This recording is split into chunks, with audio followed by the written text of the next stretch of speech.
Gravando exercícios 49, 3, 2, 1. Olá, professor Claudomiro, como vai? Aqui é a Andreli e esse vídeo corresponde à atividade 3.1, que é a resolução da lista de exercícios do capítulo 6 do livro do Mário Monteiro, contidos na página 49.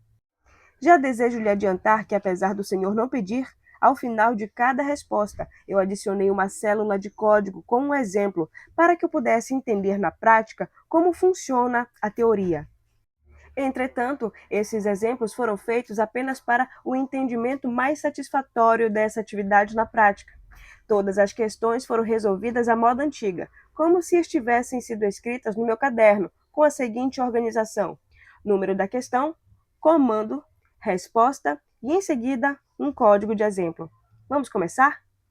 A questão número 1 pedia o seguinte: descreva as funções básicas de uma UCP, indicando seus componentes principais.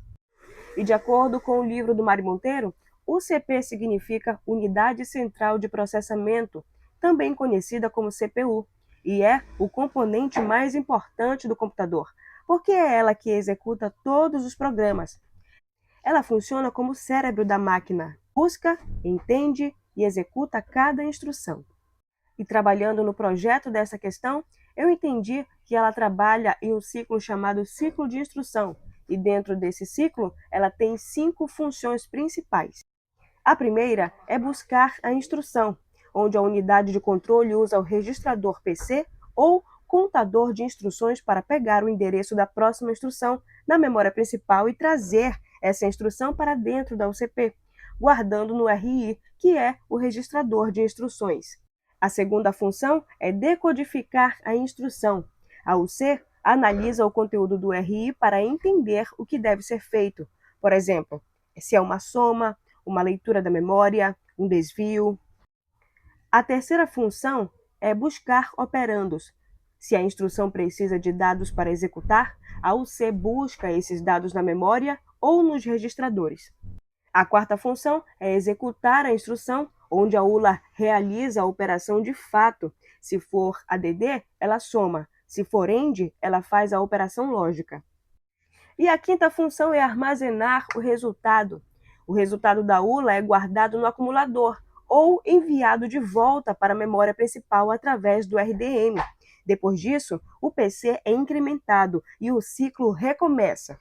Tudo isso é sincronizado pelo clock. E aqui, dentro dessa célula de texto, eu coloquei toda essa resposta detalhada para que o senhor possa ter acesso. E logo aqui embaixo está o código que eu criei para simular isso na prática. Nele eu tive o cuidado de colocar todos os registradores que o livro cita: PC, RI, REM, RDM, ACC. A memória principal está simulada com 4 instruções: load 10, add 5, story 20 e route. E eu separei em 2 funções principais, igual acontece no hardware real. Ciclo de busca é a unidade de controle buscando a instrução com o PC. O ciclo execução é a UC, decodificando junto com a ULA executando. E aqui tem um detalhe importante: no executar programa, eu não usei o while true, eu usei o while self PC em self.memoria, com break no route, porque isso evita o loop infinito e faz o código rodar instantâneo no Colab. Igual o senhor havia dito para a gente otimizar. O senhor lembra? Eu achei isso muito satisfatório. Vou rodar aqui o nosso código. E olha só aqui o resultado. Na etapa ADD5, o ACC foi de 10 para 15.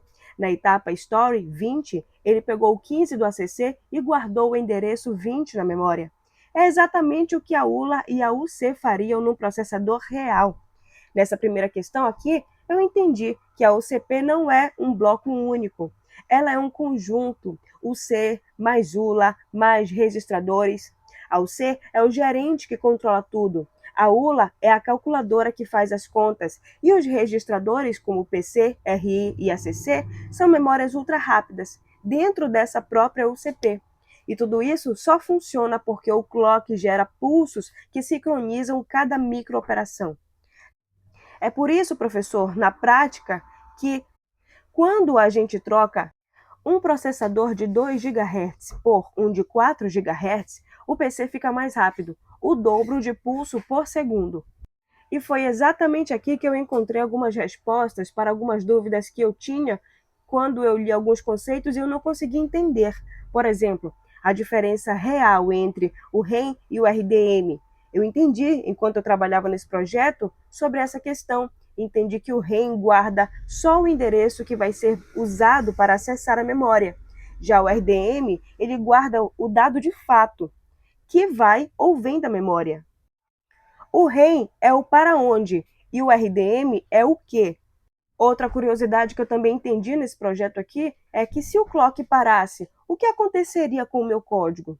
No processador real, eu entendi que tudo iria parar. Nenhuma microoperação ia acontecer. No meu código, não tem clock físico, ele só executaria tudo de uma vez. Por isso, a simulação não é em tempo real, mas a lógica é a mesma.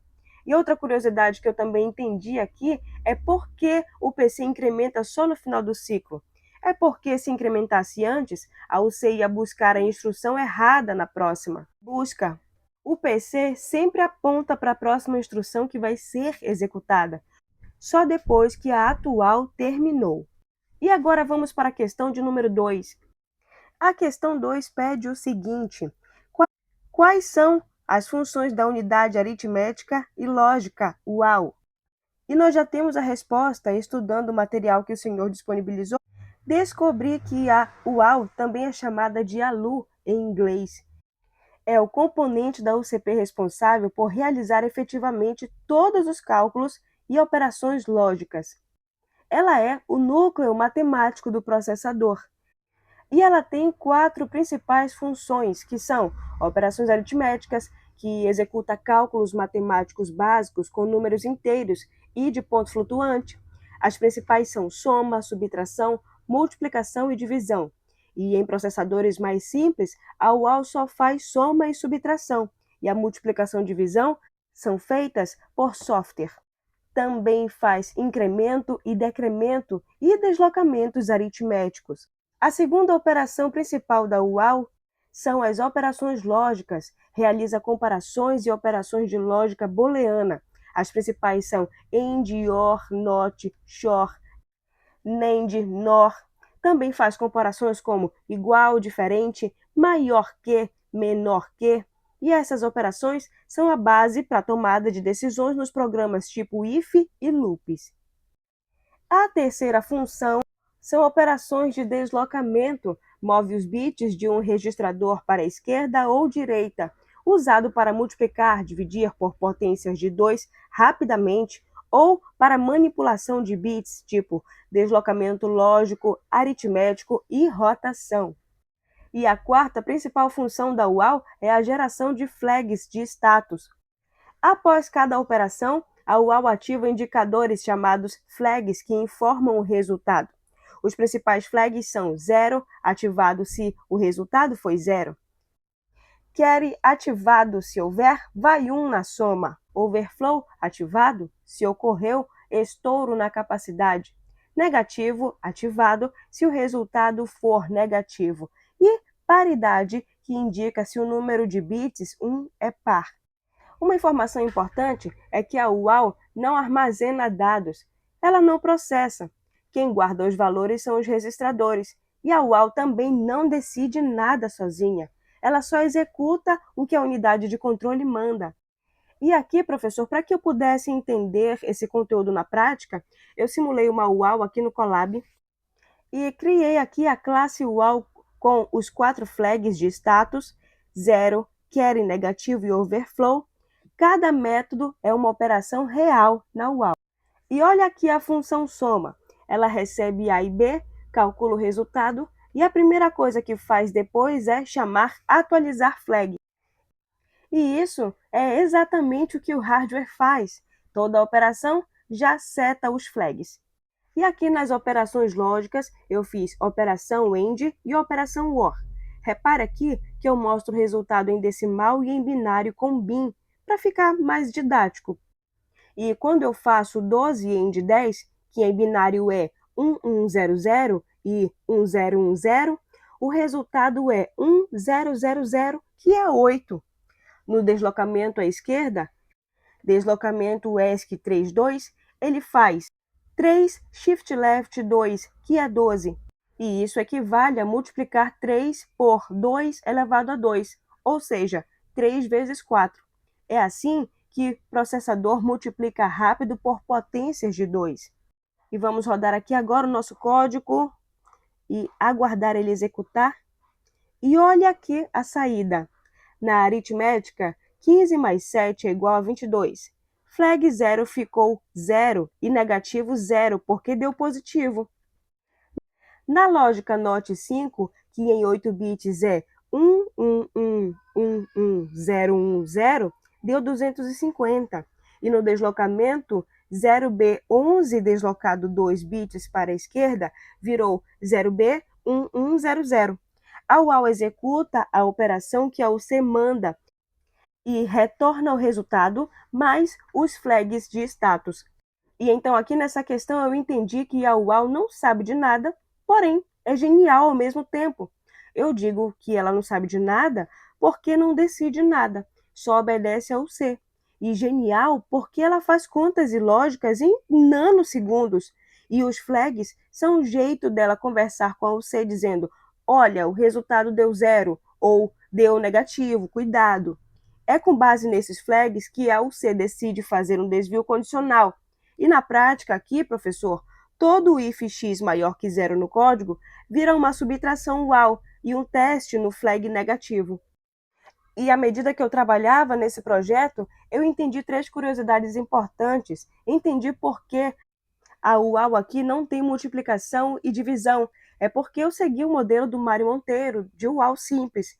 E em muitos processadores RISC, a multiplicação é feita por somas sucessivas ou por uma unidade separada.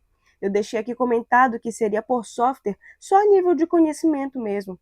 A segunda curiosidade que eu entendi aqui é para que serve o flag carry se já tem o overflow. Eu entendi que o carry é para operação sem sinal, quando passa de 255 em 8 bits.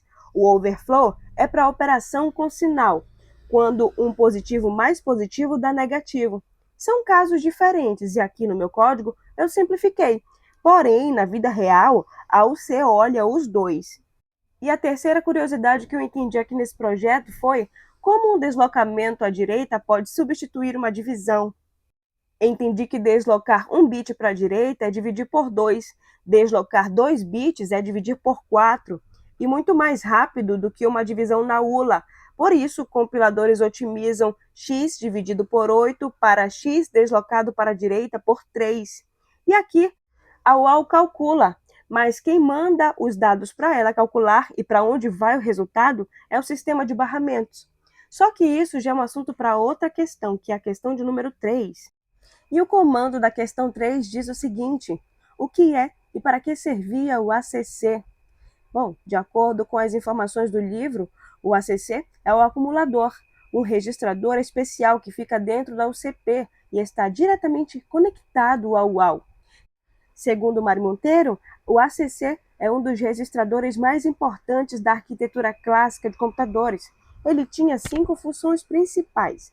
A primeira é armazenar operandos. O ACC guarda um dos valores que a UAL vai usar na operação. Por exemplo, numa soma A mais B, o valor de A fica no ACC, enquanto B vem da memória ou de outro registrador.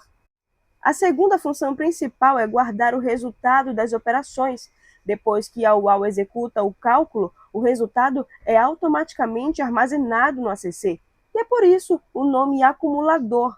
Ele acumula os resultados. Por exemplo, se fizer ACC igual a 5 mais 3, o ACC passa a valer 8. A terceira função é servir como registrador de trabalho. Em processadores com arquitetura de acumulador, praticamente todas as operações aritméticas e lógicas usam o ACC. As instruções são tipo soma 10, que significa soma 10 ao valor que já está no ACC. A quarta função se baseia em facilitar o projeto da UCP. Ter um registrador fixo para as operações simplifica o hardware. A UC sempre sabe que o operando está no ACC e o resultado vai voltar para ele. Então, precisa de menos linhas de controle. A quinta função do ACC está na comunicação com a memória. Instruções como load e store usam o ACC. Load busca um dado da memória e coloca no ACC. Store pega o valor do ACC e manda para a memória. O ACC é como se fosse uma mão da UAL.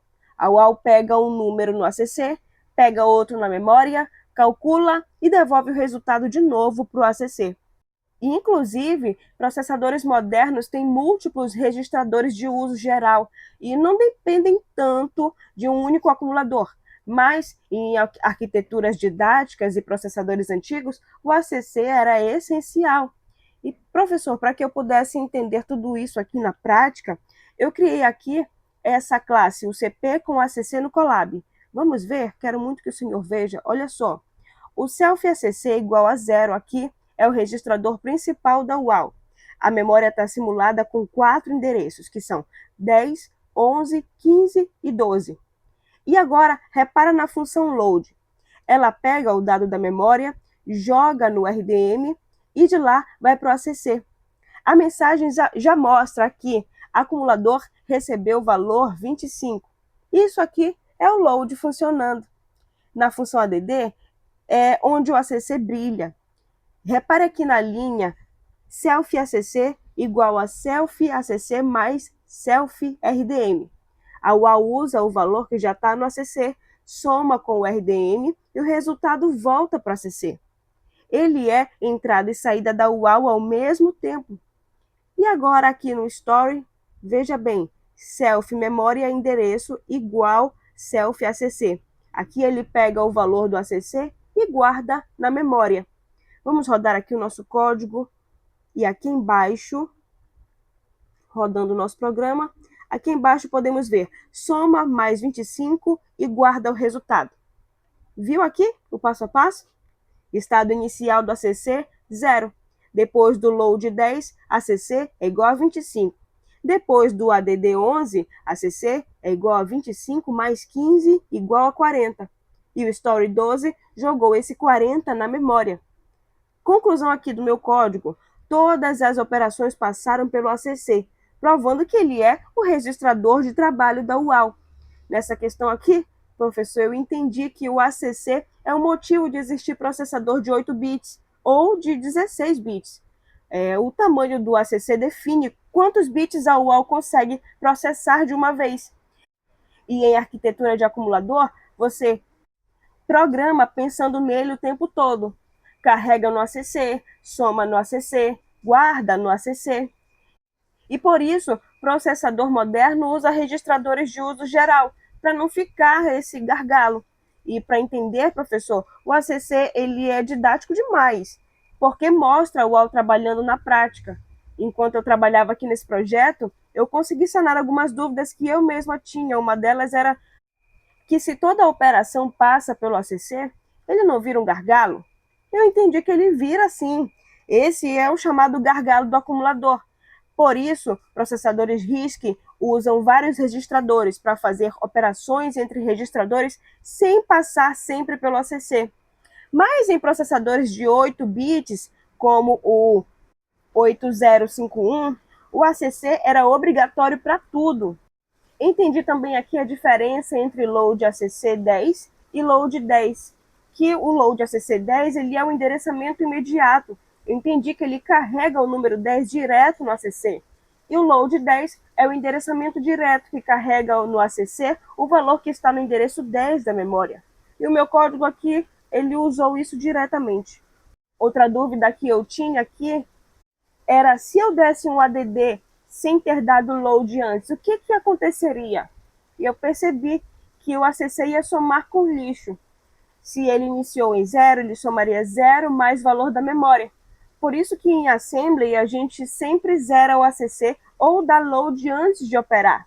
A UAL usa o ACC para acumular, mas quem disse para o UAL soma agora ou faz um AND é a unidade de controle. E a questão 5 pergunta justamente sobre isso. Vamos para a próxima. A questão de número 5 pergunta: Quais são as funções da unidade de controle de um processador?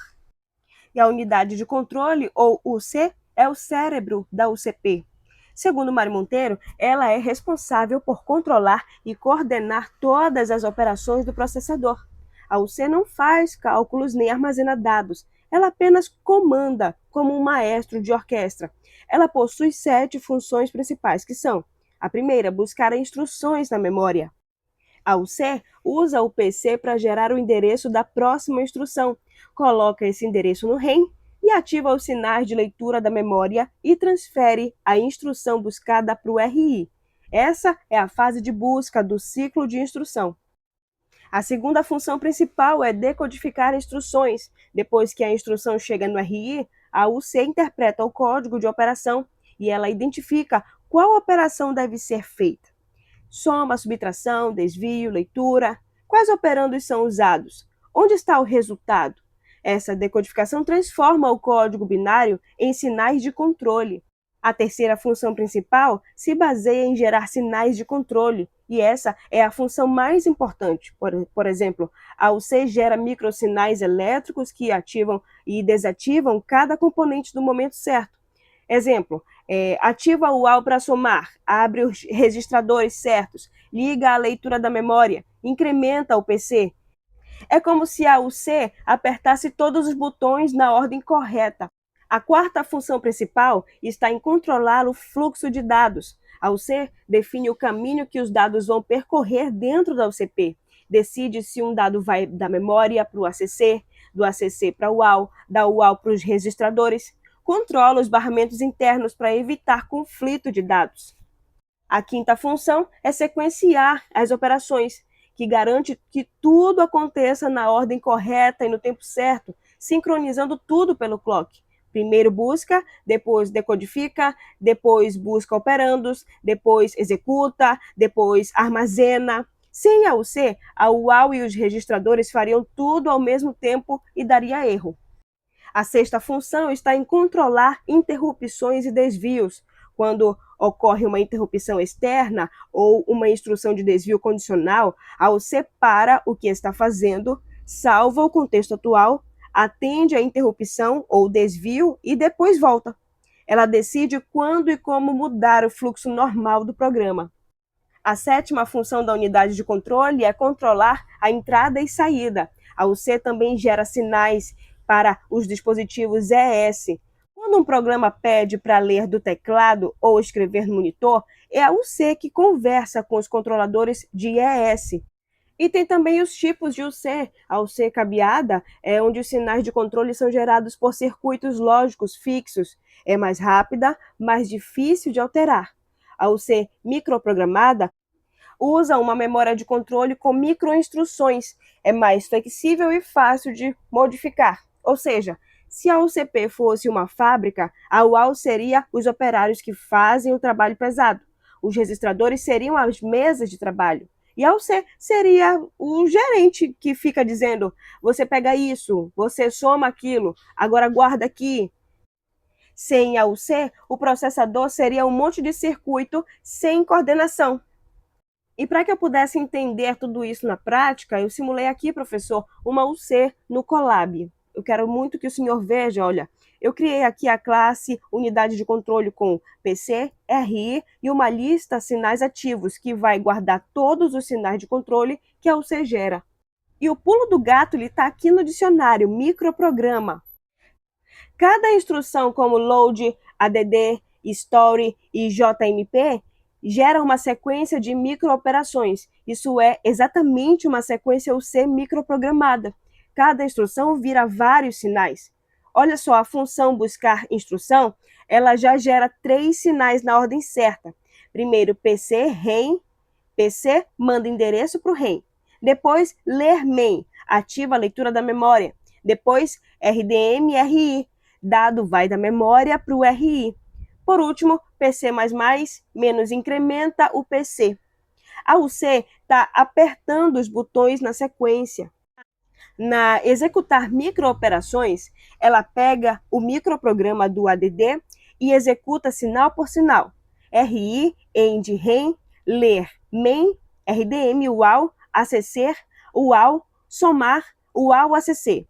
Cada sinal desse ativa um pedaço do hardware. Olha só a função controlar fluxo. Isso é a UC fazendo desvio. Se a condição for true, ela gera o sinal desvio, PC igual a 0, e muda o PC. Vamos rodar aqui o nosso código para você ver. Olha só aqui na saída, função UC, buscando instrução e logo abaixo todos os sinais. PC-REM, ler-MEM, RDM, RI, PC++.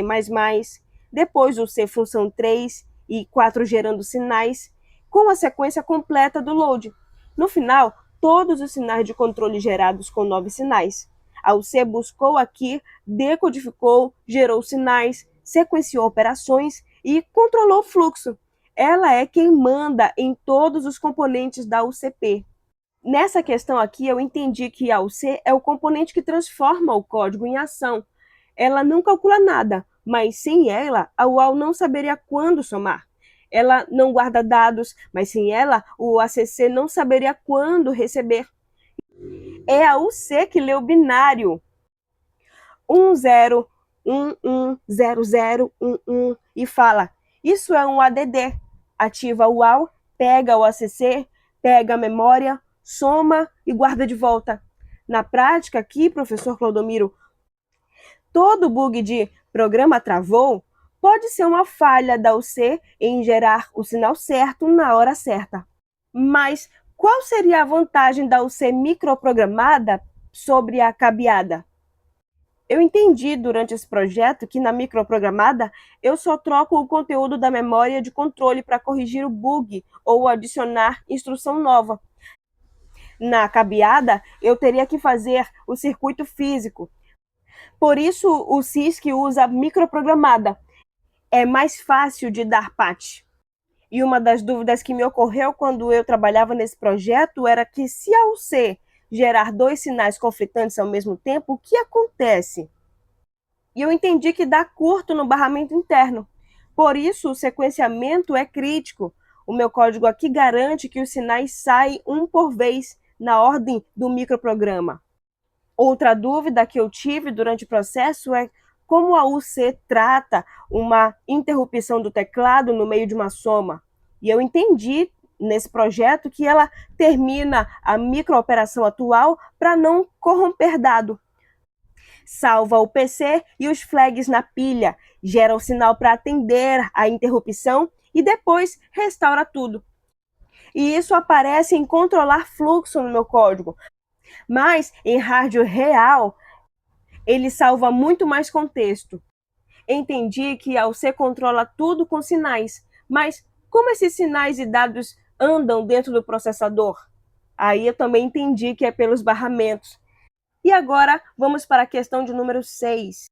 E a questão de número 6 pergunta o seguinte: seria possível realizar o projeto de um processador em que o tamanho em bit do CI fosse diferente do tamanho do REM? Nesse caso, qual dos 2 registradores deveria ter maior tamanho? Por quê? E a resposta é sim.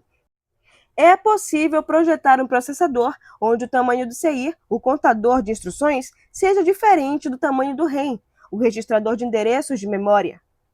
Porém, existe uma regra. O REM deve ter o tamanho maior ou igual ao CI. Do contrário, não faz sentido prático. E por quê? Porque tem a função do REM versus a função do CI. O REM é o registrador de endereços de memória. Ele precisa guardar qualquer endereço de memória que a UCP queira acessar. E isso inclui endereços de dados, os endereços de instruções. O REM ele define o espaço de endereçamento total do processador. Se o REM tem n bits, o processador pode acessar 2 elevado a n posições de memória. E o CI, que é o contador de instruções, ele guarda apenas o endereço da próxima instrução a ser executada. Ele aponta para um lugar específico na memória, a área de código do programa.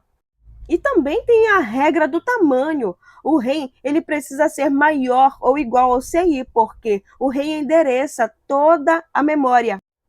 Dados, instruções, pilha, IES mapeada em memória.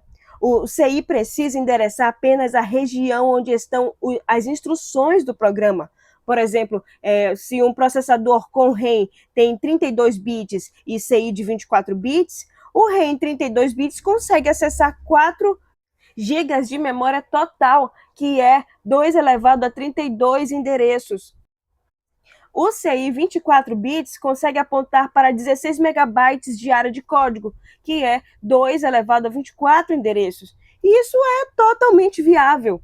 O programa ficaria limitado a 16 megabytes de código, mas poderia manipular dados nos 4 gigabytes completos. E então, por que o CI não pode ser maior que o RAM? Se o CI tivesse 32 bits e o RAM só 24 bits, aconteceria o seguinte problema. O CI conseguiria gerar um endereço como 0xFFFFFFF para buscar uma instrução, mas o RAM só conseguiria enviar 24 bits para a memória. Os 8 bits mais significativos seriam perdidos. E o resultado é que o processador tentaria buscar a instrução no endereço errado, causando um erro fatal. Eu entendo que o RAM é o gargalo físico. Todo endereço que sai da UCP passa por ele. Então, ele precisa ter largura suficiente para representar qualquer endereço válido no sistema. E isso acontece em arquiteturas segmentadas. No Intel 8086, o RAM efetivo 20 bits endereça 1 megabytes usando o segmento offset IP, que é equivalente ao CI. 16 bits endereça 64 kilobytes dentro de um segmento. O programa só enxerga 64 kilobytes por vez, mas pode acessar 1 megabyte total trocando segmentos.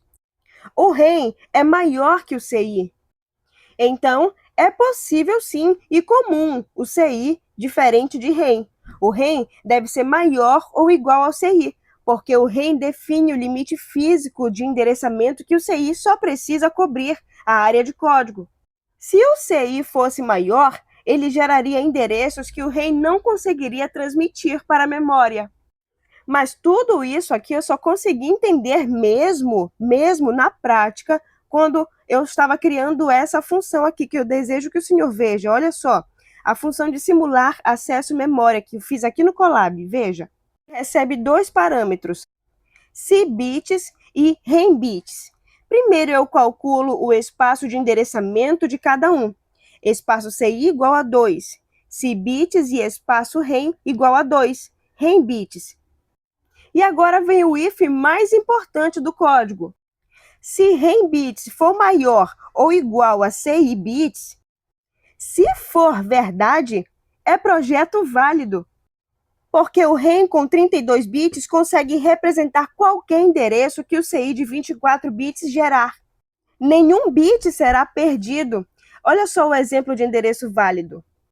CI gera 0xFFFFF, que é o maior endereço de 24 bits. O RAM transmite o OX FFFFFF intacto.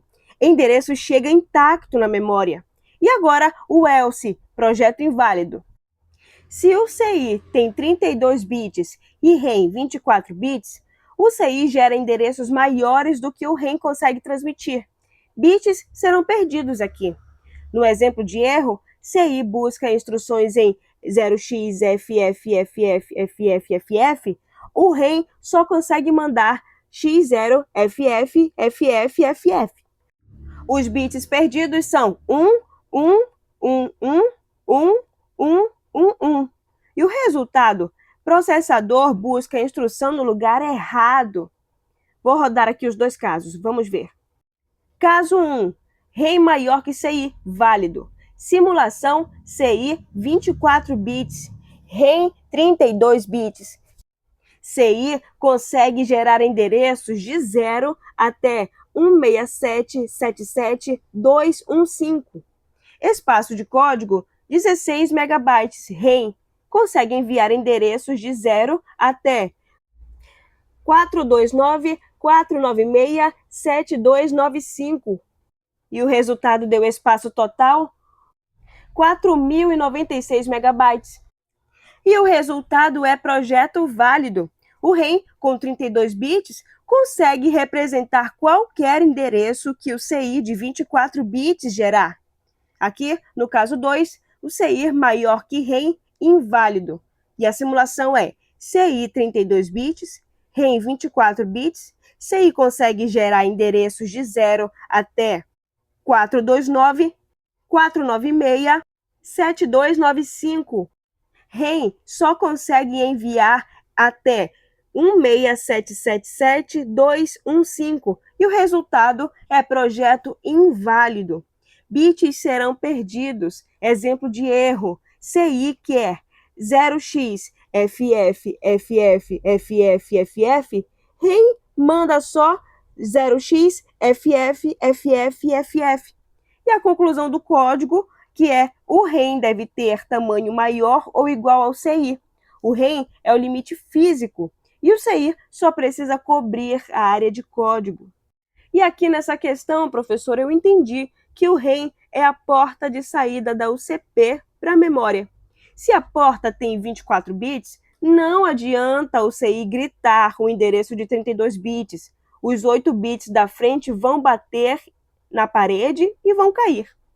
É por isso que em projeto de processador, a gente define primeiro o REM para saber quanta RAM o sistema vai ter e depois define o CI só para o tamanho máximo de programa. Na prática aqui, professor, é por isso que PC antigo com Windows 32 bits só enxergava 4 GB de RAM. O REM tinha 32 bits. Mesmo colocando 8 GB, o REM não conseguia endereçar. E enquanto eu trabalhava nesse projeto, eu me perguntava, no 8086 o IP tinha 16 bits, mas acessava 1 megabyte. Como isso é possível se o REM precisa ser maior? E depois eu entendi que é por causa da segmentação. O endereço efetivo do REM era segmento 16 mais offset. Então, o registrador de segmento de 16 bits mais IP de 16 bits formava 20 bits no REM, e o REM físico era 20 bits, maior que o IP. E eu também me perguntei se eu aumentar só o CI de 24 para 32 bits, meu programa fica maior? E eu vi que ele fica, mas só se o REM também for 32 bits. Se o REM continuar 24 bits, o CI até gera endereço, mas o REM corta. O programa vai dar erro quando tenta executar instrução acima de 16 megabytes. E com tudo isso, eu fiquei numa dúvida, por que não fazer CI e REM sempre do mesmo tamanho para simplificar? Aí depois de muito bater a cabeça com esse projeto, eu entendi que é porque desperdiça hardware. Se o meu sistema só vai ter 64 megabytes de RAM, faço o REM de 26 bits, mas o meu programa maior tem só 4 megabytes. Então o CI de 22 bits já basta. Eu economizo transitores no CI. Aqui eu entendi que o REM é o limite físico de endereçamento. Mas como a UCP sabe se deve buscar uma instrução ou um dado? Isso vai depender dos modos de endereçamento. E agora nós vamos para a questão de número 7. E no comando, ela diz o seguinte: considere um computador cuja memória principal é organizada com N células de 1 bit cada uma. As instruções interpretadas pela UCP possuem 3 tamanhos diferentes. As do tipo A possuem 16 bits, as do tipo B têm 32 bits e as do tipo C possuem 48 bits. Considerando que o código de operação de cada uma tem um tamanho fixo, igual a 8 bits, e que os programas executados nesse processador são constituídos de uma mistura dos 3 tipos de instruções, imagine um processo prático para incremento automático do CI, após a execução de cada instrução de um programa. Aqui nessa questão, o CI, que é o contador de instrução, não pode ser incrementado sempre de 1 em 1, porque as instruções têm tamanhos diferentes. Se a UCP sempre somasse mais 1 no CI, ela apontaria para o meio de uma instrução, causando um erro fatal. Porque existe um processo prático para incremento automático do CI, que é o problema central. A memória principal é organizada em células de 1 byte, que é 8 bits. Então, tipo A, 16 bits, que são 2 bytes, então ocupa 2 endereços de memória. Tipo B, 32 bits, que são 4 bytes, então ocupa 4 endereços de memória. Tipo C, 48 bits, que são 6 bytes, então ocupa 6 endereços de memória. O CI guarda endereços de byte, por isso ele precisa ser incrementado pelo número de bytes que a instrução ocupa, não pelo número de instruções. A unidade de controle aqui descobre o tamanho da instrução assim. O código de operação tem 8 bits fixos e fica sempre no primeiro byte da instrução. A UC busca o primeiro byte, decodifica o opcode e esse opcode já informa quantos bytes a instrução completa possui. Por exemplo, opcode 00000000 até 00111111 é tipo A, 2 bytes.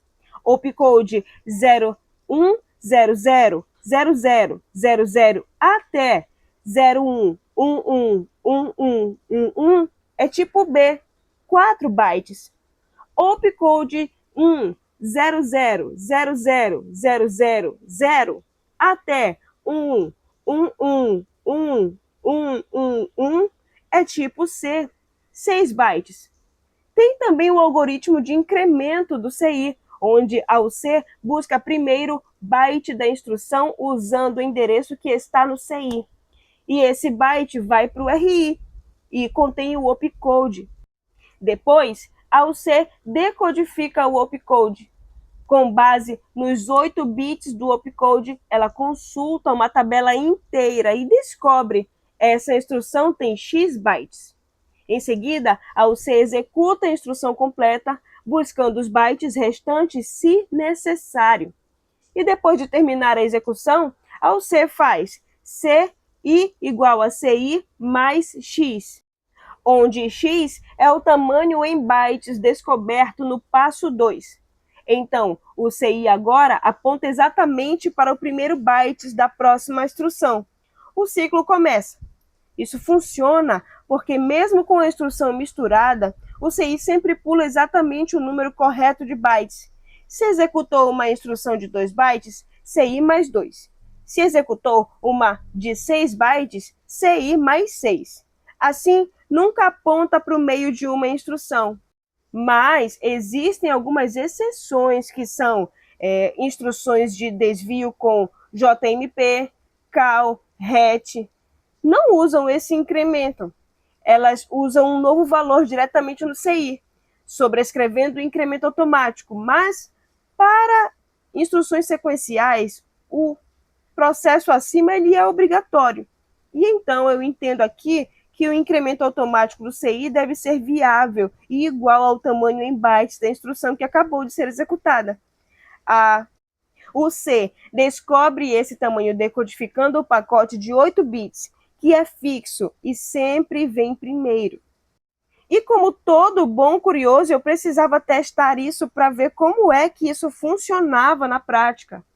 E então, eu simulei aqui o incremento automático do CI no Colab, professor. Vamos ver aqui? Eu criei aqui uma memória principal simulada com 14 bytes. Cada posição é 1 byte. A primeira instrução é tipo A com 2 bytes. Opcode de 0 a 63. A segunda é tipo B com 4 bytes. Opcode de 64 a 127. A terceira é tipo C, com 6 bytes. Opcode de 128 e 255. E olha a função decodifica tamanho aqui. Ela recebe o opcode de 8 bits e devolve 2, 4 ou 6. Se o opcode está entre 0 e 63, torna 2, tipo A. Se está entre 64 e 127, retorna 4, que é tipo B. Se não, retorna 6, tipo C. E agora, aqui na executa programa, o mais importante está aqui, olha. Depois de executar a instrução, eu faço CI igual a CI mais tamanho bytes. O CI antigo guarda o valor, soma o tamanho e mostra CI agora. Aponta para a memória principal no índice novo. E a próxima instrução? Vamos rodar aqui o nosso código, eu quero que o senhor veja isso com seus próprios olhos.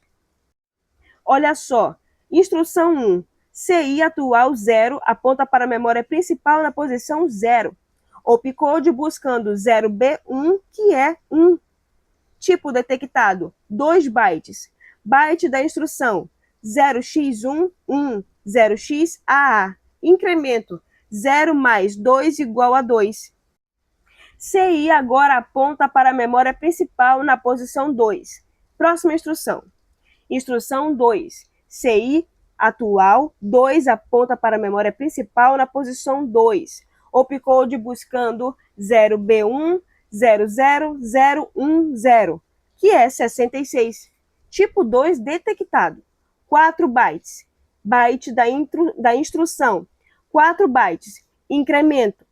2 mais 4 igual a 6. CI agora aponta para a memória principal na posição 6. Instrução 3. CI atual 6 aponta para a memória principal na posição 6. Opcode buscando 0B1, 0000011, que é 131. Tipo detectado, 6 bytes. Incremento, 6 mais 6 igual a 12. CI agora aponta para a memória principal na posição 12.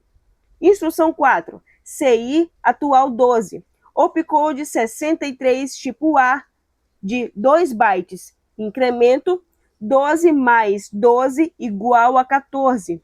CI final 14. Você viu aqui, professor? Conseguiu ver? O CI pulou 2, depois 4, depois 6, depois 2. Nunca somou mais 1. Sempre somou o tamanho exato da instrução. Por isso, não caiu no meio de nenhuma. E então, nessa questão aqui, eu entendi que o CI é muito esperto. Ele não anda de 1 em 1 igual relógio. Ele dá passos do tamanho da instrução. Se a instrução é de 2 bytes, ele dá um passo de 2. Se é de 6 bytes, dá um passo de 6. E quem mede o passo é a unidade de controle, lendo o primeiro byte. Na prática aqui, professor, eu entendi que é por isso que o processador CISC com instrução de tamanho variável é mais difícil de fazer pipeline. Você só sabe quando pular depois de decodificar o primeiro byte. Mas e se o opcode não estiver no primeiro byte? Aí não daria para fazer esse algoritmo. Eu acredito que é por isso que arquiteturas CISC como o x86 sempre colocam o opcode primeiro. Em RISC, todas as instruções têm tamanho fixo, então CI soma sempre 4, que são 4 bytes ou 32 bits.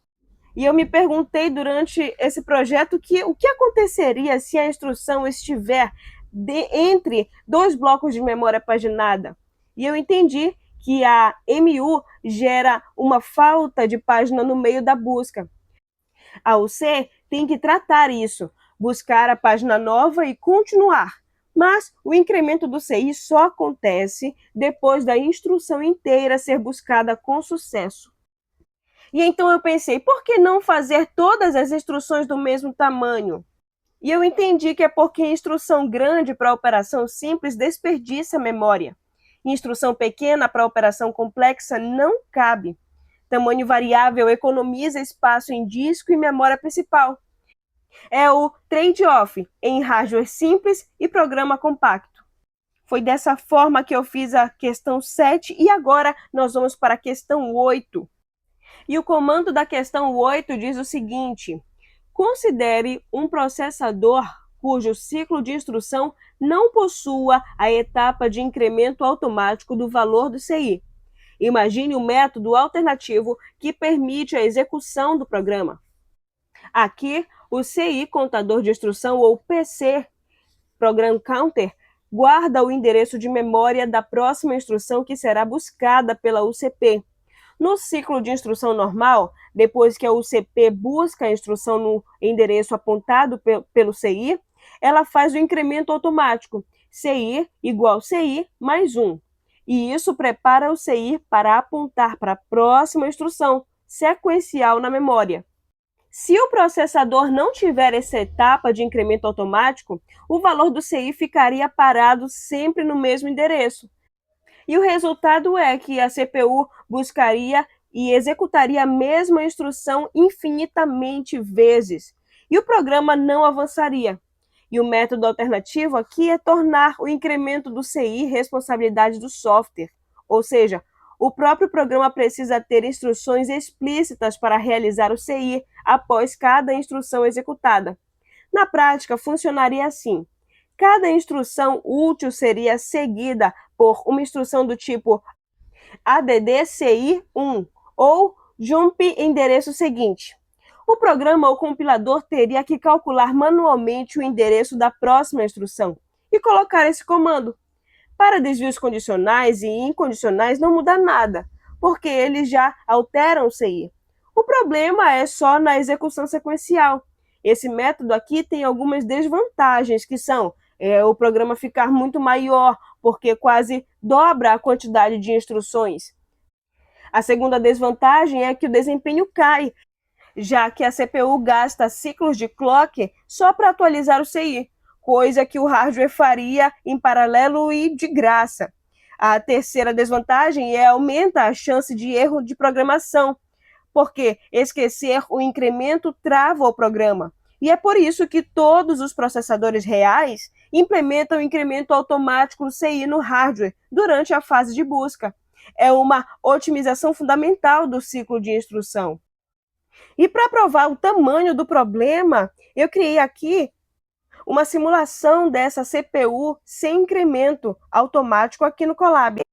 Criei aqui a função simular CPU sem incremento automático. A memória tem as instruções normais: load R1, 5, add CI 1, load R2, 3, add CI 1, add R1, R2, add CI 1, route.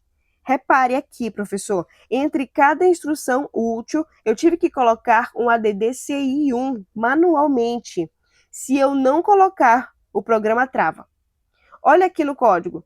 Se chegou uma instrução e não tinha addci1, eu mando um erro, instrução sem incremento manual do CI, e dou break. Numa CPU real, ia executar a mesma linha para sempre. E também aqui eu coloquei uma trava de segurança que é max ciclos igual 50. E isso evita o loop infinito no Colab. E em vez de while true, eu usei for ciclo in range, max ciclos. Se passar de 50 ciclos, paro e aviso. Possível loop infinito evitado. Agora, olha só a função comparar com o incremento automático. É o mesmo programa, mas sem os ADD. Eu vou rodar aqui as duas, vamos ver? Primeiro, a execução sem incremento automático. Ciclo 0, CI igual a 0. Executando load R1, 5. Como não tem ADD CI1 depois, deu erro. Instrução sem incremento manual de CI. Numa CPU real, sem incremento automático, isso travaria, eu tenho certeza. Resultado final aqui, R1 igual a 5, mas o programa não terminou. E agora, com incremento automático, CI igual a 0 load R1, 5. CI igual 1 load R2,3. CI igual a 2 ADD R1, R2. CI igual a 3 route. E o resultado é R1 igual a 8. Total, 4 instruções, 4 ciclos, bem mais eficiente. E esse código aqui, ele prova, sem incremento automático, o programa dobra de tamanho. E se você esquecer um ADD CI1, tudo trava. E então, professor Claudomiro, nessa questão aqui, eu entendi que o CI igual CI mais 1 não é um detalhe. É o que separa o processador de um loop infinito. O incremento automático no hardware existe para 3 motivos. É o programa ficar menor. 2, executa mais rápido porque não gasta ciclo atualizando o CI. E 3, evita bug humano. Na prática, é por isso que em assembly de x86 você nunca escreve INC EIP depois de cada instrução. O hardware já faz isso. Se não fizesse, todo o programa em C ia virar o dobro de assembly. E eu lhe confesso, professor, que enquanto eu trabalhava nesse projeto, eu bati muito a cabeça para entender como isso funcionava na prática. E eu me perguntei, e se a instrução fosse 2 bytes, CI igual CI mais 1 ainda funciona? E eu vi que depois que não funciona. Em arquiteturas reais, o incremento é pelo tamanho da instrução. Se a instrução tem 2 bytes, faz CI igual CI mais 2. Se tem tamanho variável, a UC calcula durante a decodificação. E esse meu código aqui simplificou para 1, mas o conceito é o mesmo. E por que eu usei aqui o for com limite em vez de usar o while true no código? Foi justamente para evitar travar o Colab se eu esquecer um ADDCI1. O mais ciclos igual 50 é a minha trava de segurança. Na CPU real não tem isso. Travar, travou. Por isso o incremento automático é obrigatório. Mas eu só consegui entender isso, professor Clodomiro, depois que eu já tinha dado muitos loops infinitos e a minha máquina já tinha travado muito. Foi assim que eu consegui entender que eu deveria ter feito dessa forma. E fiz dessa forma.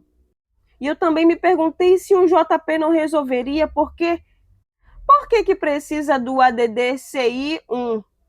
E eu entendi que o JMP resolve para desvio, mas para código sequencial eu ia ter que fazer um JMP, endereço mais 1, depois de cada linha. Dá no mesmo que o ADDCI1 e continua gastando instrução. O hardware fazendo CI++ é de graça.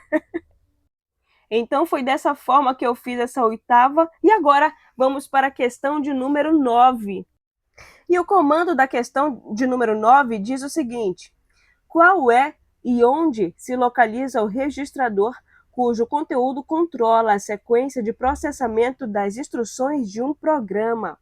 E de acordo com o Mari Monteiro, o registrador que controla a sequência de processamento das instruções é o CI, contador de instruções, também conhecido como PC, Program Counter. O CI é o registrador interno da UCP. Ele fica dentro da unidade de controle, que é a parte da CPU responsável por gerenciar ciclo de instrução. Fisicamente, está implementado no chip do processador, junto com os outros registradores de controle. E ele controla a sequência assim. O CI guarda sempre o endereço de memória da próxima instrução que será buscada.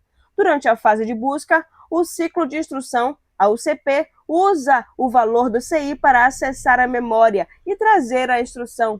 Logo após a busca, o CI é automaticamente incrementado para apontar para a próxima instrução sequencial. Se a instrução executada for um desvio JMP, CAL ou Brent, o endereço de destino é carregado diretamente no CI, quebrando a sequência normal. Por isso, dizemos que o CI é o maestro da execução. Ele determina qual instrução será executada em seguida. Sem o CI, a CPU não saberia por onde começar e nem para onde ir depois de cada instrução.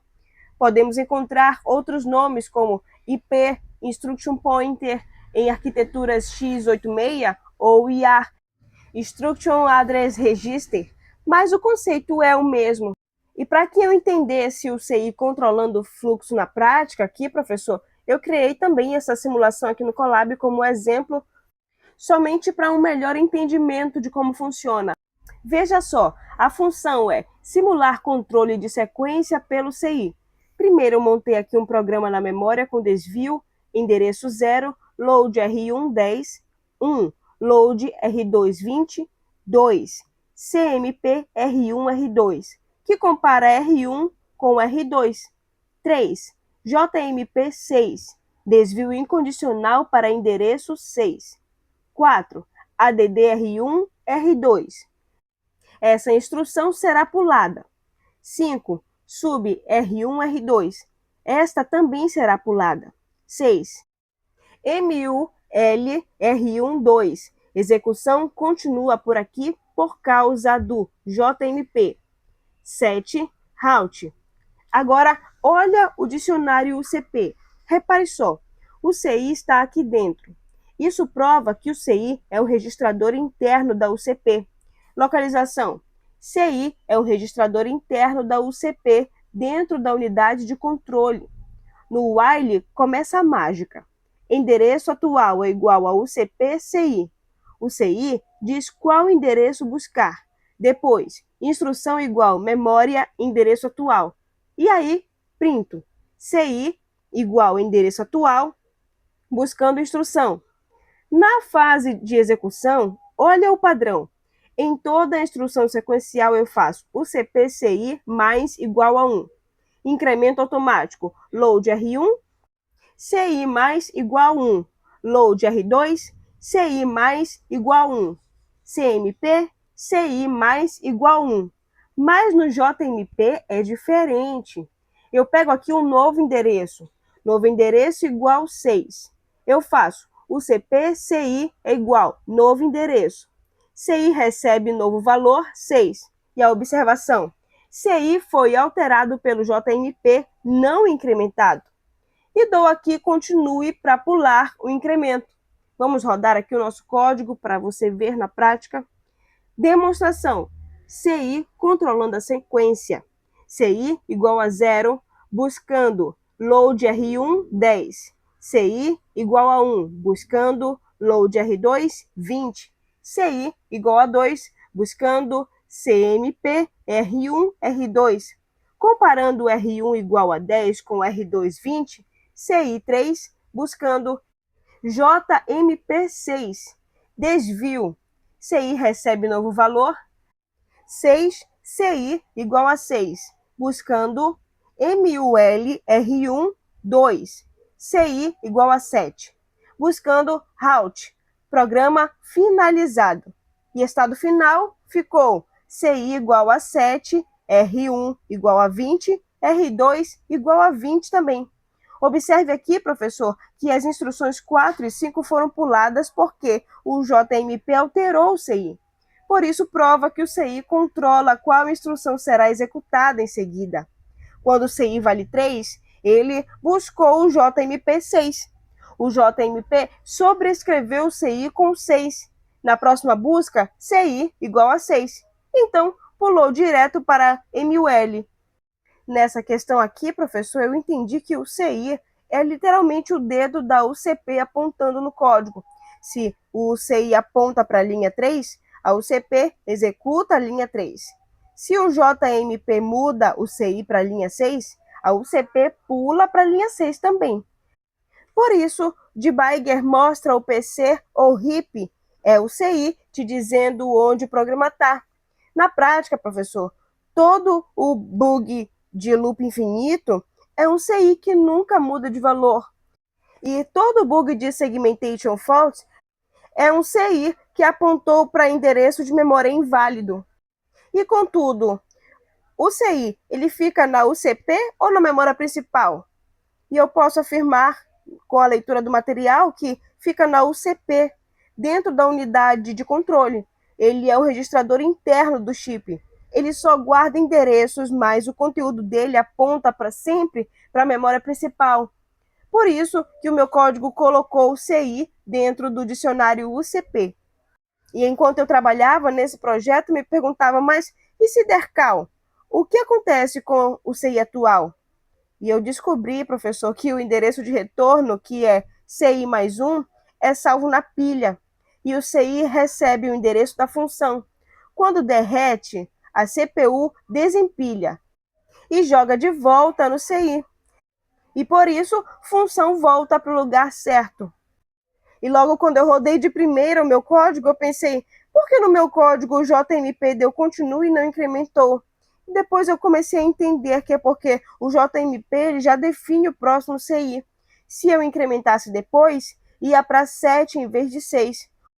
O continue pula o CI mais igual a 1 e garante que a próxima busca seja exatamente no endereço 6. E assim que o hardware real faz. Terminamos a questão 9 e agora vamos para a próxima, que é a questão de número 11. E a questão 11 pergunta o seguinte: qual é o registrador cujo conteúdo determina a capacidade de memória de um computador? Justifique. Bem, o registrador que determina a capacidade de memória de um computador é o REM, registrador de endereço de memória, também chamado de MAR, Memory Address Register. O REM é o registrador interno da UCP, localizado na unidade de controle. Ele serve de interface entre a UCP e a memória principal. Ele determina a capacidade, porque a capacidade máxima de memória que um computador pode endereçar depende diretamente do tamanho em bits do REM. Se o REM tem n bits, ele consegue gerar 2 elevado à enésima potência endereços diferentes. Por exemplo, se o REM tem 16 bits, 2 elevado à 16ª potência é igual a 65.536 endereços. Se cada endereço guarda 1 byte, a capacidade máxima é 64 kilobytes. Se o REM tem 32 bits, 2 elevado à 32ª potência, é igual a 4.294.967.296 endereços. Com 1 byte por endereço, a capacidade máxima é 4 GB. Se o REM tem 64 bits, 2 elevado à 64ª potência endereços, que dá aproximadamente 16 exabytes, funciona assim. Toda vez que a UCP precisa ler ou escrever na memória, ela coloca o endereço desejado no REM. Esse endereço vai pelo barramento de endereços até a memória. Então, o número de linhas do barramento de endereços é igual ao número de bits do REM. O REM determina o limite teórico do endereçamento. A quantidade real da RAM instalada pode ser menor. Por exemplo, um processador de 64 bits consegue endereçar 16 exabytes, mas seu PC provavelmente tem 8 GB ou 16 GB de RAM física. Ou seja, o tamanho do REM define quantos endereços únicos a CPU consegue gerar. E é por isso que ele limita a capacidade máxima de memória principal do sistema. E para mim entender isso na prática, eu também trouxe aqui um exemplo que eu criei, essa simulação aqui no Colab. Veja só. A função calcular capacidade de memória recebe bits REM e calcula total endereços igual a 2 bits REM. Depois, converte para unidades legíveis. Se for menor que 24, mostra bytes. Se for maior, divide por 1024 elevado à 2ª potência, para mostrar em kilobytes, a terceira para megabytes, a quarta para gigabytes e a quinta para terabytes. Na função simular REM, eu testo REM de 8, 16, 20, 32 e 64 bits. Vou rodar aqui, vamos ver. REM com 8 bits, 2 elevado à 8ª potência é igual a 256. Endereços possíveis, 256. Capacidade máxima, 256 bytes. Faixa de endereço, 0 até 255. REM com 16 bits, 2 elevado à 16ª potência é igual a 65.536. Capacidade máxima, 64 kilobytes. Faixa, 0 até 65.535. REM com 20 bits, 2 elevado à 20ª potência é igual a 1.048.566. Capacidade máxima, 1 megabyte. REM com 32 bits, 2 elevado à 32ª potência é igual a 4.294.967.296. Capacidade máxima, 4 gigabytes. Faixa, 0 até 4.294.967.296. 294.967.295. REM com 64 bits, 2 elevado à 64ª potência, é igual a 18 quintilhões, 446 quatrilhões, 744 trilhões, 73 bilhões, 709 milhões, 551.616. Capacidade máxima, 16.677 terabytes. E aqui o exemplo prático. Se a CPU coloca o endereço 65.535 no REM de 16 bits, binário 1111111. Esse é o último endereço acessível com 16 bits. Para acessar o endereço 65.536, precisaria de 17 bits no REM. Conclusão: o REM é o gargalo. Não adianta ter 32 GB de RAM se o seu REM tem só 32 bits. Com 32 bits, você só acessa 4 GB, mesmo tendo mais memória instalada. E nessa questão aqui, professor, eu entendi que o REM é a régua do processador. Por exemplo, se a régua tem 32 centímetros, você não mede nada com 33. Por isso, todo mundo migrou para 64 bits, para sair dos 4 GB e acessar terabytes de RAM. Na prática, quando o Windows de 32 bits só mostrava 3,5 GB de RAM, mesmo com 8 GB instalados, o culpado era o REM de 32 bits. Ele não conseguia formar endereço para acessar o resto. E enquanto eu trabalhava nesse projeto aqui, eu me perguntei, e se cada endereço guarda uma palavra de 32 bits em vez de 1 byte? Muda a conta? E eu entendi que muda sim, porque a capacidade total em bytes seria 2 elevado a n vezes 4. Com REM de 32 bits, daria 16 GB em vez de 4. Mas o número de endereços continua 2 elevado à 32ª potência. Outra pergunta que eu me peguei fazendo no meio do processo foi: por que o processador de 64 bits não usa os 64 bits todos no REM hoje? E eu entendi que é porque 16 exabytes é memória demais. CPUs atuais usam 48 bits físico no REM, que já dá 256 terabytes. É suficiente e economiza transitores. Outra dúvida que surgiu aqui no meio do processo é se o REM limita também a memória virtual. E enquanto eu construía, eu fui entendendo que não, porque a memória virtual pode passar do REM usando paginação e disco. Mas a memória física, a RAM real, é limitada pelo REM. É o limite que o barramento de endereços consegue alcançar. E foi assim que eu consegui executar essa questão de número 11. E agora nós já vamos para a próxima questão, que é a questão de número 15. E a questão 15 pergunta o seguinte: quando a gente fala que o microcomputador A é um micro de 8 bits e outro micro B é de 16 bits, a que estamos nos referindo? Ao tamanho da célula de memória principal ou ao tamanho da palavra? Estamos nos referindo ao tamanho da palavra do processador, não ao tamanho da célula de memória principal. O tamanho da palavra é a quantidade de bits que a unidade central de processamento, a UCP, consegue processar de uma só vez em suas unidades internas. Isso inclui o tamanho dos registradores de dados da unidade lógica e aritmética, a ULA, o tamanho do barramento de dados interno e a quantidade de bits manipulados em cada operação aritmética ou lógica.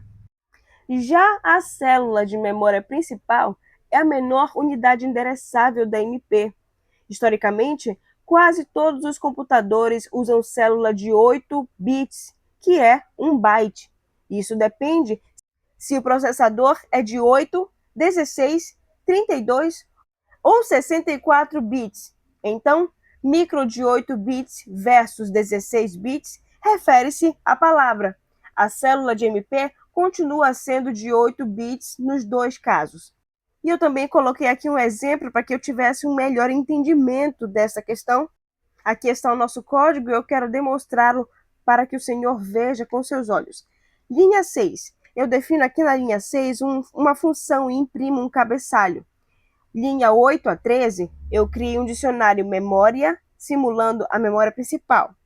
Cada endereço de 0x1000 até 0x1003 guarda uma célula de 8 bits. Confira aqui, professor, por favor. 172, 207, 15 e 240. Linha 15 a 18, eu imprimi aqui que cada célula tem 8 bits, 1 byte. Isso é padrão. E agora que vem a mágica. Olha só, na linha 21, eu simulo um micro de 8 bits, tamanho da palavra é de 8 bits, a célula é 8 bits, barramento de dados também 8 bits. Linha 26. Para ler uma palavra, ele faz um acesso só à memória no endereço 0x1000. Busca uma célula 101.01100, que é o 172. A ULA processa 8 bits por vez. Aqui na linha 33, agora, o micro de 16 bits, tamanho da palavra é 16 bits. Mas atenção, a célula continua 8 bits ainda. Barramento de dados, 16 bits. Na linha 37 a 40, para formar uma palavra, ele busca duas células consecutivas. Pega o byte alto no endereço 0x1000, que é 101.01100, e o byte baixo no endereço 0x1001, que é 1100.111. Junta os dois com deslocamento de 8 bits para a esquerda e forma a palavra 101.01100.111, que dá 44.239. A ULA agora processa 16 bits por vez. E a saída aqui na tela, veja só, micro de 8 bits busca uma célula, micro de 16 bits busca duas células para formar a mesma palavra. Por isso, o de 16 é mais rápido com números grandes, mas também gasta duas células de memória para guardar uma palavra. E eu li uma analogia muito importante que é para nunca mais esquecer, tipo pensar na palavra como o tamanho da sua boca e a célula como o tamanho do garfo. Todo garfo pega um byte de comida. Se a sua boca é de 8 bits, um garfo resolve. Se sua boca é de 16 bits, você precisa de 2 garfos para encher a boca em uma vez só. O garfo não mudou. Quem mudou foi a sua boca, que no caso aqui é a sua UCP. E nessa questão eu entendi aqui, professor, a diferença entre a palavra e célula, que é o que separa o Opala 4 cilindros de um V8. O tamanho do pistão, que é a palavra, define quanta explosão você faz por ciclo. O tanque de gasolina, que é a memória, continua mandando combustível em galões de 8 litros, que são os bytes. Na prática, professor, eu entendi que é por isso que um processador de 64 bits roda software pesado melhor. Ele engole 8 garfos de uma só vez, mesmo que a memória ainda entregue um garfo por endereço. E enquanto eu trabalhava nesse projeto, também me perguntei se a célula é sempre 8 bits, por que não aumentar para 16 bits e casar com a palavra? Não seria mais eficiente? E depois eu entendi que seria eficiente somente para aquele processador. A indústria padronizou 8 bits por contabilidade histórica com o ESC e porque um byte representa um caractere. Se mudasse para 16, todo o código legado, todo o código arquivo de texto, todo o protocolo de rede quebraria. É o mesmo motivo do teclado que o ESC ainda existir. Legado pesa mais que eficiência pontual. E durante esse processo eu também me perguntei se um processador de 16 bits com barramento externo de 8 bits ainda é considerado 16 bits. Como ele busca a palavra? E eu entendi que o que define é a ULA interna e os registradores. O Intel 8088 é um exemplo. ULA de 16 bits mais barramento externo de 8. Ele faz 2 ciclos de busca para montar uma palavra de 16 bits. Então, ele é 16 bits por dentro, 8 bits por fora. É mais lento que o 8086, que tem barramento de 16, mas ainda processa 16 bits por instrução. E outra dúvida que surgiu aqui é que se eu tenho um micro de 32 bits, posso endereçar 4 GB de RAM por causa da palavra? A célula não influencia?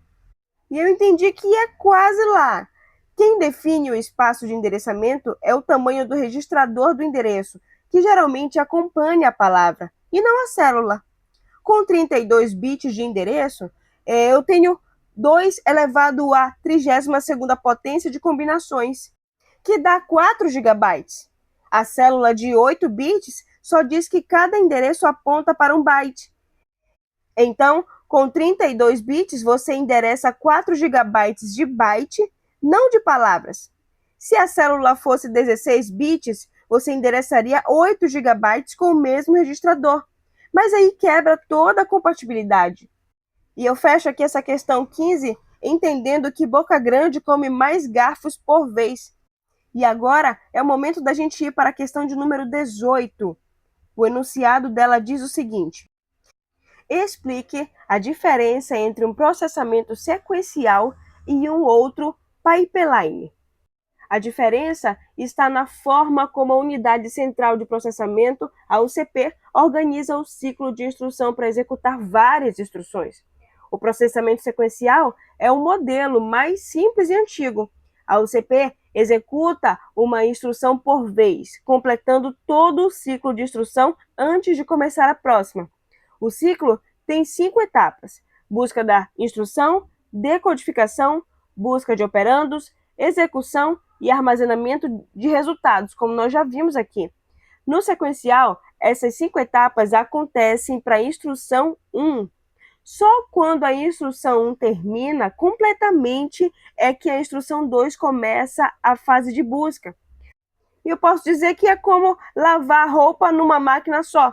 Você coloca a roupa 1, lava, seca, dobra e guarda. E só depois coloca a roupa 2 para começar todo o processo novamente. Não tem paralelismo.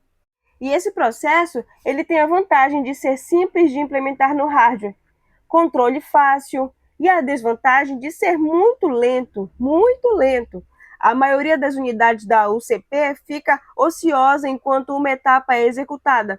Se cada instrução leva 5 ciclos de clock, executar 100 instruções leva 500 ciclos. Já o processamento pipeline é uma técnica que permite sobrepor a execução das instruções, como uma linha de montagem. A ideia é quebrar o ciclo de instrução em estágios independentes e executar cada estágio em paralelo, mas com instruções diferentes, usando os mesmos 5 estágios. Enquanto a instrução 1 está na fase de execução, a instrução 2 pode estar na fase de decodificação e a instrução 3 já pode estar na fase de busca, todas ao mesmo tempo. Esse aqui é como uma lavanderia com várias máquinas. Enquanto a roupa 1 está secando, a roupa 2 já está lavando e a roupa 3 já está entrando na máquina. Cada máquina trabalha em uma roupa diferente ao mesmo tempo e ele tem a vantagem de um ganho enorme de desempenho. No caso ideal, com 5 estágios, após o pipeline encher, a UCP completa uma instrução por ciclo de clock. Para 100 instruções, levaria cerca de 5 mais 99, que dá 104 ciclos, em vez de 500. A desvantagem está no hardware ser mais complexo. É que surgem problemas chamados de hazards ou conflitos, que podem ser estrutural, quando 2 instruções querem usar o mesmo recurso de dados, quando uma instrução precisa do resultado de outra que ainda não terminou, ou de controle, quando instruções de desvio, jump, podem fazer o pipeline buscar instruções erradas. E então, o sequencial faz uma coisa por vez, do início ao fim. Pipeline faz várias coisas ao mesmo tempo. e cada um em uma etapa diferente, igual linha de produção. Aqui também embaixo eu coloquei um exemplo, um código para que eu pudesse entender como é esse funcionamento na prática. E eu quero muito que o senhor veja aqui, olhe só, na tela do meu código, processamento sequencial versus processamento pipeline, rodo linha a linha para provar no hardware. Primeiro, função processamento sequencial, que está aqui na linha 4, eu defino 5 estágios na lista: busca, decodificação, execução operandos, execução write back. Das linhas 6 a 11, para cada instrução eu rodo 5 estágios, um atrás do outro. Ciclos totais soma 1 por estágio. Linha 13, imprimo o total. Rodando aqui com 6 instruções, ADD-R1, R2, SUB-R3, R4, LOAD-R5, MUL-R6, R7, Story R1, JMP-10. Saída: instrução 1 gasta ciclo 1 a 5. Instrução 2 só começa no ciclo 6 e vai até 10. A instrução 3 começa no 11. E o total? 6 instruções em 30 ciclos de clock. Zero paralelismo. Agora aqui na função processamento pipeline, na linha 18, número de estágios é 5. Na linha 19, ciclos totais vira 5 mais o tamanho da lista menos 1. Essa é a fórmula mágica do pipeline ideal. Linha 21 a 29. Eu monto aqui o diagrama de ocupação para cada ciclo, vejo qual instrução está em qual estágio. E rodando aqui as mesmas 6 instruções. Saída: ciclo 1, só 1 na busca. Ciclo 2, 2 na busca. E 1 na decodificação. Ciclo 5, o pipeline encheu. 5 na busca, 4 na decodificação, 3 na exerce operando, 2 na execução, 1 no write back, 5 instruções rodando juntas. Ciclo 6, 1 sai, 6 entra. A partir daqui, um resultado por ciclo. Total, 6 instruções em 10 ciclos de clock. E aqui no resultado final, sequencial 30 ciclos, pipeline 10 ciclos, speed up de 3.0 vezes mais rápido. E a conclusão do código é: pipeline é muito mais eficiente para programas longos. Eu entendi numa analogia que sequencial é você fazendo um sanduíche sozinho. Pega o pão, passa a manteiga, põe o queijo, põe presunto e fecha. Só depois começa o próximo. Pipeline é uma lanchonete com 5 funcionários na linha. O primeiro só põe o pão, passa para o segundo que só passa a manteiga e assim vai. Quando o quinto fecha o sanduíche 1, o primeiro já está com o pão do sanduíche 6 na mão. E no final da hora, a lanchonete vendeu 30 sanduíches. E você fez sozinho. Eu entendi, professor, durante o processo dessa atividade aqui, dessa questão, que a sacada do pipeline é que ele não deixa a ULA de férias. No sequencial, enquanto busca a instrução, a ULA está parada, só ali parada. No pipeline, a busca trabalha, a decodificação trabalha, a ULA trabalha, todo mundo trabalha junto. Na prática, eu entendi que é por isso que o celular de 2 GHz não trava abrindo o Instagram. Ele não executa uma instrução por vez. Ele tem um pipeline de 10 ou mais estágios, cuspindo uma instrução por ciclo depois que encheu. Sem pipeline, a gente ainda estaria esperando o Windows 98 carregar. E enquanto também eu estava aqui no processo do projeto dessa questão, eu falei hazard de dados. E aí eu me perguntei, como o hardware resolve quando uma instrução precisa de resultado da anterior que ainda está no pipeline? E depois eu fui entendendo que é com 2 técnicas principais. A primeira é o adiantamento, ou forwarding, também chamado de bypass. A ULA joga o resultado direto para o estádio de execução da próxima instrução, sem esperar escrever no registrador. E a segunda é a inserção de bolhas, ou stalls. Se não dá para adiantar, o controle trava o pipeline por 1 ou 2 ciclos até ficar pronto. O Pentium 4 usava um forward agressivo para manter 20 estágios rodando. Tudo bem, e se pipeline é tão bom, por que não fazer um pipeline de 50 estágios para ganhar 50 vezes? Foi logo que eu pensei nessa atividade. E eu entendi que é porque o custo do hazard de controle explode. Cada desvio condicional, tipo um JMP ou um back, pode invalidar 10, 20 instruções que já entraram no pipeline errado. E aí tem que dar flush, esvaziar tudo e começar tudo de novo. O Pentium 4 tentou com 31 estágios e apanhou feio dos desvios. Por isso, os processadores modernos usam pipeline de 10 a 20 estágios e investem pesado em preditor de desvio para chutar certo para onde o código vai. Pipeline gigante só funciona se você acerta 99% dos chutes. E aqui no meu código, o speedup foi de 3 vezes, mas por que não foi de 5 vezes, já que são 5 estágios? E eu preferi fazer dessa forma porque o ganho máximo de 5 vezes só aparece com muitas instruções. O pipeline tem um custo de enchimento. Nos primeiros 4 ciclos, ele ainda não está cheio. E então não completa uma instrução por ciclo. A fórmula é 5 mais n menos 1. Com n igual a 6, dá 10 ciclos. Sequencial dá 30. 30 dividido por 10 dá 3. Se eu rodasse 1000 instruções, seria 5 mais 999, igual a 1004 ciclos. Sequencial seria 5000. Aí o speedup bate em 4,99 vezes, quase 5. Pipeline brilha em código longo, não em trecho curto. Eu entendi dessa forma. E fechamos aqui a questão 18 com o pipeline mostrando que a linha de montagem vence artesão. E agora vamos para a última questão, que é a questão de número 22. E no comando ela diz o seguinte: considere um processador que possua um conjunto de instruções sobre o qual foi feito o extrato das mais importantes na tabela a seguir. Neste processador, os endereços possuem 16 bits e as instruções possuem um formato único, mostrado a seguir, e ele possui um conjunto de registradores de dados.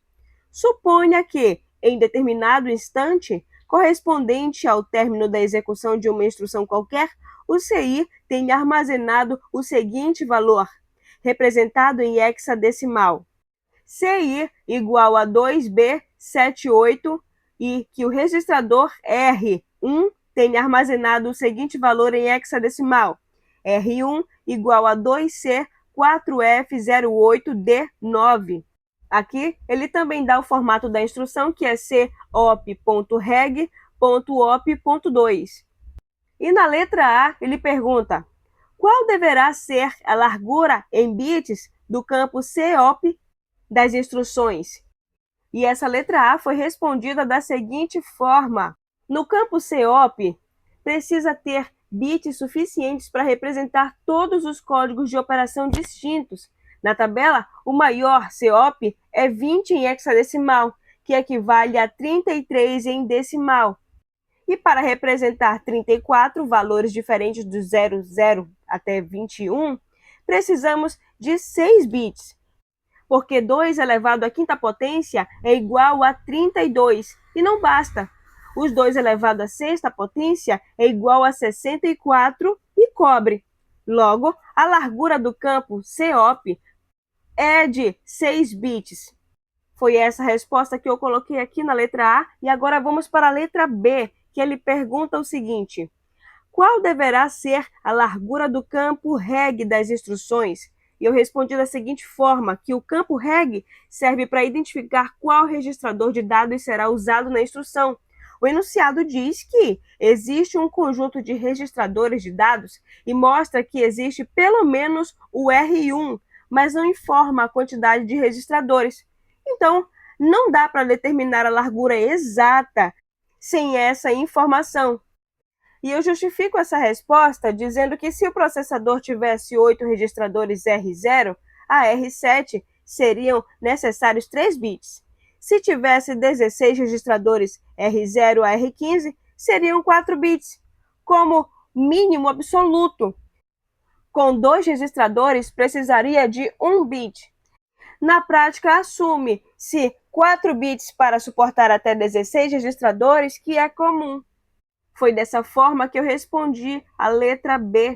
E agora vamos para a letra C, que pergunta o seguinte: quantos acessos à memória devem ser realizados para executar o ciclo completo da instrução de C, op igual a 11?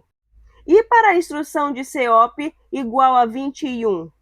E antes de responder essa pergunta, foi importante eu levar em consideração as premissas, que todos os endereços têm 16 bits, logo a memória é organizada em palavra de 16 bits. A instrução tem formato cop.reg.op2. Com o cop tem 6 bits, reg tem 4 bits típicos. op2 é o endereço de 16 bits. A instrução total teria 26 bits. Isso não cabe em 16 bits. Então, a instrução ocupa 2 palavras de memória, ou seja, 32 bits. Portanto, para o COP igual a 11, JPR OP2 busca da instrução 2 acessos à memória, porque a instrução ocupa 2 endereços consecutivos. Execução: JP só testa o registrador R e desvia se R for maior que 0. Não acessa a memória para buscar operando, porque o OP2 já veio junto com a instrução. E o total é 2 acessos à memória. Por quê? Para cop igual a 21, sub R op2, busca da instrução 2 acessos à memória pelos mesmos motivos acima. E a execução: sub precisa do valor do operando. O campo op2 pode ser imediato ou endereço. Pela instrução que ele mostrou aqui na tabela, o op2 é um valor imediato que já veio na instrução. Não precisa buscar na memória. Total: 2 acessos à memória. E então, eu acredito que o op2 fosse em endereço de memória em vez de imediato. A sub faria um acesso extra para buscar o operando, totalizando então 3 acessos. Mas pela anotação da tabela, o op2 é valor direto, não op2 dentro de parênteses. E aqui embaixo eu também coloquei um código como um exemplo para que eu pudesse entender na real como funciona toda essa teoria. E eu peço que o senhor acompanhe aqui comigo. No meu código calcular largura campos e simular acesso memória, eu vou rodar aqui e já vou explicar a saída. Por exemplo, na função calcular largura campos, aqui na linha 5, maior COP na tabela é 0x21, que dá 33 em decimal. E aqui nas linhas de 7 a 10, eu faço um laço para achar quantos bits preciso. 2 elevado a 5 é 32, menor que 33. 2 elevado a 6 é 64, maior que 33. Logo, 6 bits. Bate direitinho com a letra A. Aqui nas linhas de 12 a 15 é a letra B. E o enunciado não informa quantos registradores existem. Se tivéssemos 8 regs, 2 elevado a 3 é 8, então 3 bits. Se tivéssemos 16 regs, 2 elevado a 4 é 16, então 4 bits. E a resposta é impossível determinar sem o número de registradores. E aqui no código, na linha 21, tem a função simular acesso memória. Nela tem premissa, instrução COP mais reg mais op2, total 26 bits. Como a memória é de 16 bits, a instrução ocupa 2 palavras. Na simulação, JPR1 0x3000, COP igual a 11. Na linha 26 aqui, olha, busca a primeira palavra da instrução no endereço CI. Acessos JP igual a 1. Na linha 28, tem a busca palavra no acesso CI mais 1. Acessos JP igual a 2. Vamos para a linha 30. Decodifica JPR1 é 0, X2C4F 08D9 maior que 0. E então, sim, CI recebe 0x3000. Na linha 32, não acessa a memória para operando. OP2 já veio na instrução. E o total, JP, 2 acessos à memória. Na simulação sub R1 0x00FF, COP igual a 21. Na linha 36, busca a primeira palavra no CI, acesso sub igual a 1. Na linha 38, busca a segunda palavra no CI, mais 1. Acesso sub igual a 2. Na linha 40, decodifica sub R1 recebe R1 menos 0x00FF. Na linha 42, o OP2 é imediato, já está na instrução, não busca na memória. E o total, sub 2 acessos à memória. E uma observaçãozinha que é uma curiosidade também que eu descobri nesse processo, é que na linha 45, se o OP2, no caso, fosse endereço, sub faria mais um acesso, e o total, 3 acessos. E eu também vi uma analogia interessante para o melhor entendimento, que é, pensa que a instrução é um pedido do iFood com 26 letras, mas o motoboy só carrega a sacola de 16 letras. Ele vai precisar fazer 2 viagens até a sua casa para entregar o seu pedido completo. E aí, se o pedido for JP, ele só lê e muda a rota.